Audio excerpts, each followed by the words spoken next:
घनश्याम तिवारी जी, आप लोगों ने भी कोई इंटरनल सर्वे कराया है क्या? राहुल गांधी के बयान पर भी अगर आप अपना जवाब देना चाहें तो स्वागत है आपका, लेकिन सवाल मेरा यही है कि क्या आपने भी कोई, आपकी पार्टी ने भी ऐसा कोई सर्वे कराया जिसमें आपने भी तय किए कि ये मुद्दे हैं जिनको लेकर जनता के बीच पहुंचेंगे?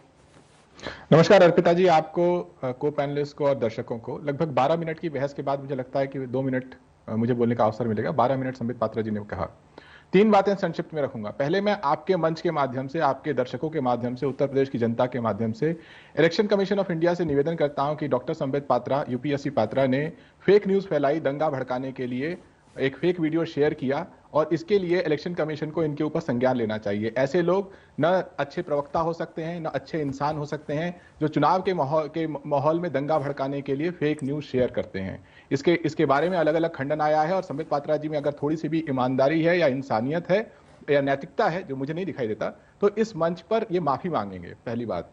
दूसरी बात, जो प्रधानमंत्री जी के बारे में और ये भारतीय जनता पार्टी के अन्य प्रवक्ताओं ने भी शेयर की। दूसरी बात कि जो प्रधानमंत्री जी के बारे में कहा जाता है, 2 बातें आपको गिनाऊंगा। जो संसद में बहसें हुई उसमें कल के अखबार में हेडलाइंस था कि विपक्ष के तमाम दलों ने बेरोजगारी का मुद्दा उठाया, गरीबी का मुद्दा उठाया, पेगासस में जो जासूसी हुई, इनकी अपनी महिला मंत्री के ऊपर, जजों के ऊपर, इलेक्शन कमिश्नर के ऊपर जो जासूसी हुई, ड्राइवर के ऊपर, कुक के ऊपर, उसका मुद्दा उठाया। और भारतीय जनता पार्टी के लोगों ने सिर्फ एक बात कही, प्रधानमंत्री महान है, भक्ति की केवल, और कुछ नहीं कहा। तो उस सिलसिले में मैं कहना चाहता हूं कि देश के प्रधानमंत्री जब अपनी 12 करोड़ की गाड़ी, 10 लाख के सूट और 1 लाख के चश्मे के साथ निकलते हैं, तो न उन्हें गरीबी दिखाई देती है, न उन्हें बेरोजगारी दिखाई देती है, न उन्हें वो 700 किसान दिखाई देते हैं जो शहीद हो गए, न वहां उन्हें वो लोग दिखाई देते हैं जो हर रोज इस देश में बेहतर जीवन, छोड़िए अच्छे दिन आएंगे, संबित पात्रा में हिम्मत नहीं है इस मंच पे कह सकें या इनके किसी नेता में कह सकें, क्योंकि अब इन्होंने हर किसी को बुरे दिन दिखाए हैं। न इन्हें ऑक्सीजन से हुई मौतें दिखाई देती हैं, प्रधानमंत्री को सिर्फ अपनी 12 करोड़ की गाड़ी दिखाई देती है, अपने वो पूंजीपत्री मित्र दिखाई देते हैं जिनके बारे में संसद में कहा गया कि एक को पोर्ट और एयरपोर्ट सारा दे दिया गया है देश का और दूसरे को बाकी चीजें दी गई हैं। इनकी अपनी पार्टी की आय 7 गुना, 1-2 रुपए नहीं, 7 गुना पिछले 7 साल में बढ़ी है और लगभग 5 करोड़ हो गई है। ये लोग अज्ञात सूत्रों से हर साल लगभग 3000 करोड़ जमा करते हैं, ये इनकी अपनी फाइलिंग है। और जहां तक उत्तर प्रदेश का चुनाव है, आपने सर्वे की बात की, अंतिम बात अपनी बात समाप्त करूंगा। ये चुनाव, अगर आप उत्तर प्रदेश में रोजगार मांगेंगे, भारतीय जनता पार्टी के लोग आपको लाठी मारेंगे।